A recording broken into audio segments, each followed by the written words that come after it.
Ainsi, comme je disais, eh bien, le grand navire Godesarc, l'immense navire d'exploration Godesarc, long de 360 mètres, eh bien, divisé en 8 unités distinctes, chacune longue de 90 mètres, eh bien, pourra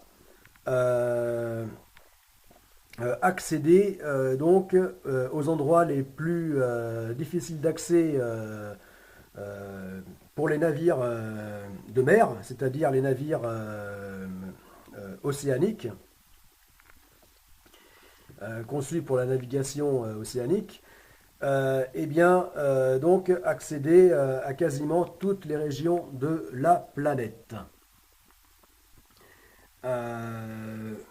Notamment donc remonter l'Amazone, donc le plus puissant fleuve du monde, et le remonter quasiment jusqu'à sa source, c'est-à-dire traverser les deux tiers, euh, voire même les trois quarts du continent sud-américain, et être géographiquement plus proche de l'océan Pacifique que de l'Atlantique, là où il a commencé la remontée du fleuve. Voilà. Donc, eh bien, l'intérêt que Godesarc soit un navire composite capable de se décomposer en 8 navires distincts, eh bien, fera qu'il sera capable, malgré donc son immense taille initiale de 360 mètres, eh bien, il sera capable de remonter comme je l'ai fait par le passé, euh, donc remonter l'Amazone quasiment jusqu'à sa source. Puisque je l'avais fait donc une première fois donc sur un petit paquebot long de 100 mètres, un méga yacht ou un paquebot, mais je dirais un paquebot dans le sens que vraiment un navire d'exploitation commerciale, hein, de marine marchande, où nous avions donc remonté le fleuve Amazone, euh, jusqu'à arriver au Pérou.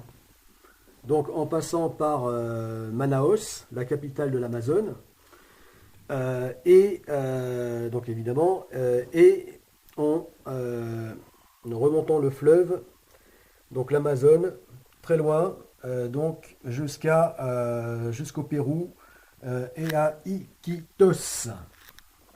Voilà.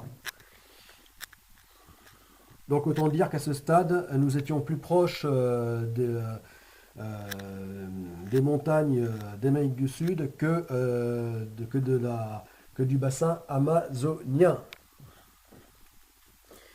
Voilà. Donc ceci sera un navire long de 100 mètres, un paquebot de 100 mètres, et avec à son bord 160 personnes, équipage et passagers compris. Et la deuxième fois, eh bien, avec un navire de taille moins grande, donc qui était un 3-mâts goélette. Donc long de 34 mètres de longueur de coque et 46 mètres hors tout. Donc là, eh bien, sur ce voilier, cet ancien gréement, eh bien, pour la seconde fois, j'ai eu l'occasion de remonter le fleuve Amazone, mais cette fois-ci en passant par Belém, alors que la première fois, c'était en passant par euh, la passe nord de l'estuaire.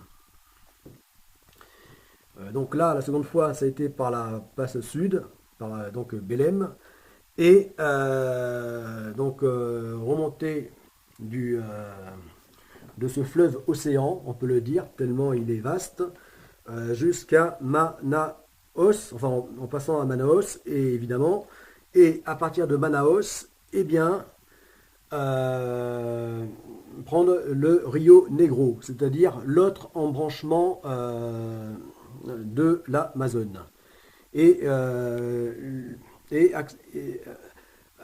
accéder jusqu'à la Colombie, à la frontière colombienne. Voilà.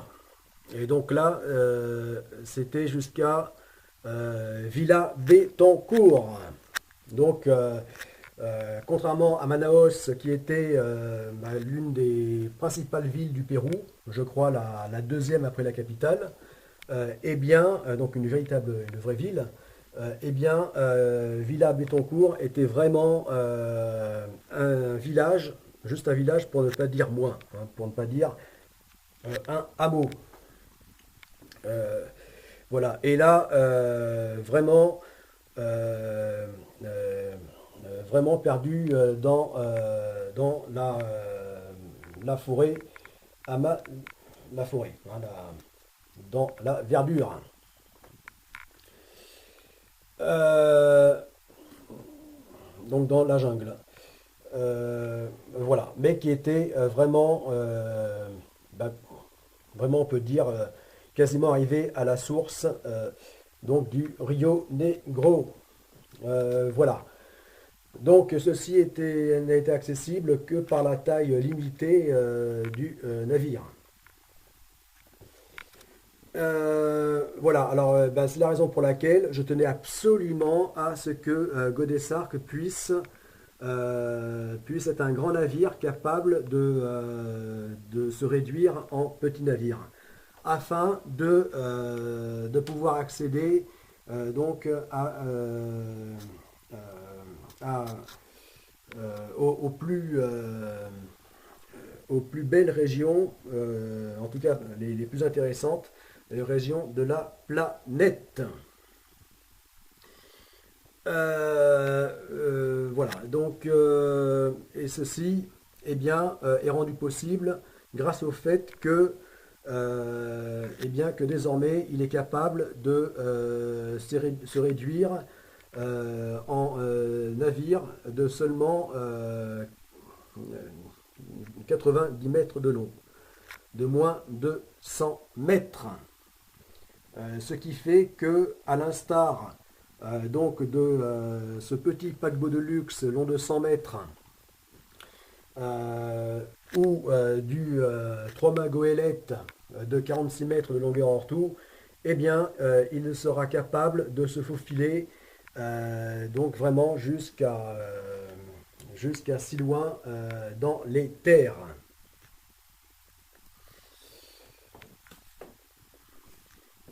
Voilà.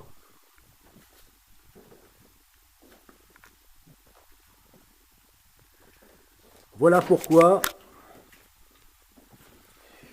euh,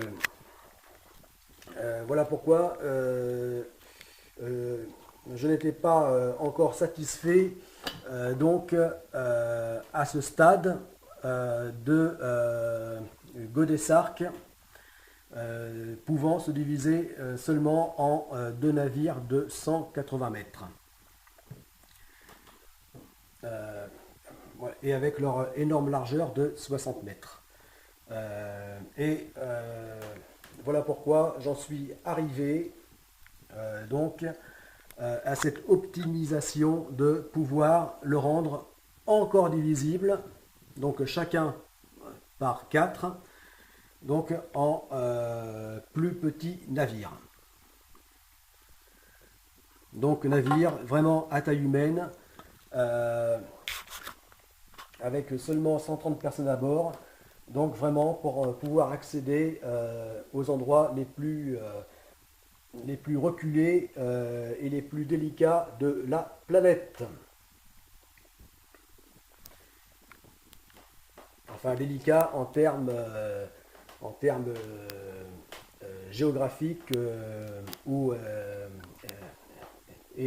écologiques. Voilà, puisque c'est donc l'esprit du projet Godesarc que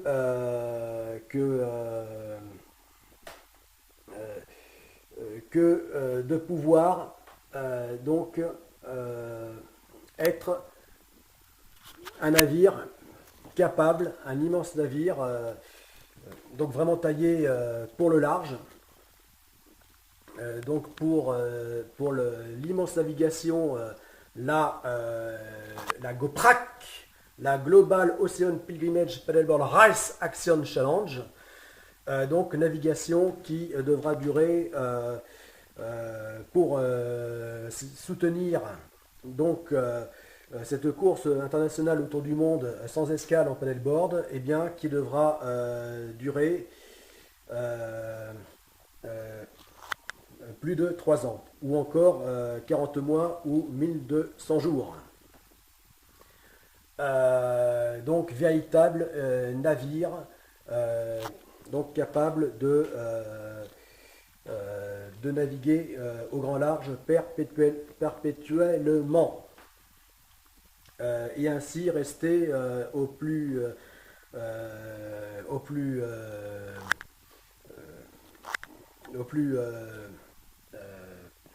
profond et vraiment au cœur de l'océan mondial. Mais aussi qu'il soit capable de se diviser en multiples autres navires afin de pouvoir accéder aux littoraux et aux régions du monde entier les plus sensibles. Voilà, puisque le projet Godesarc est vraiment un projet à vocation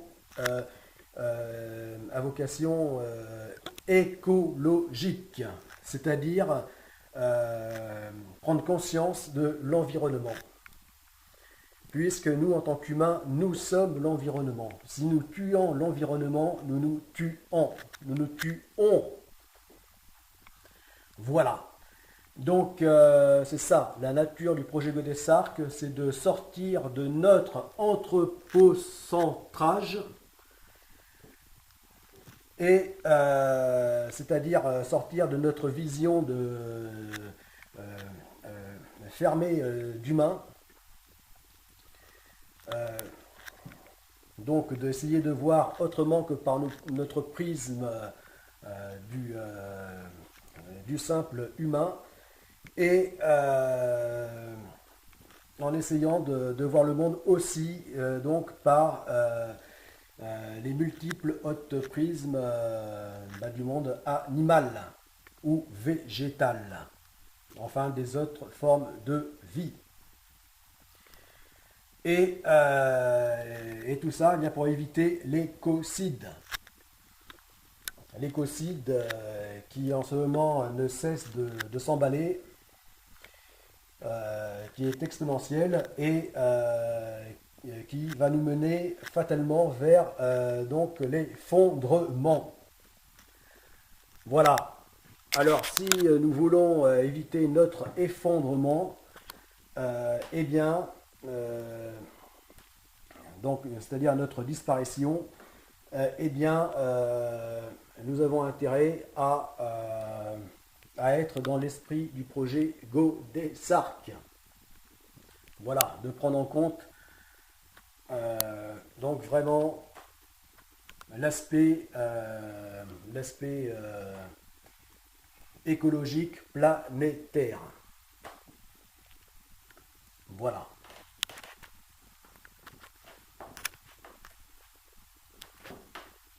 Bon, je coupe et reprends la vidéo.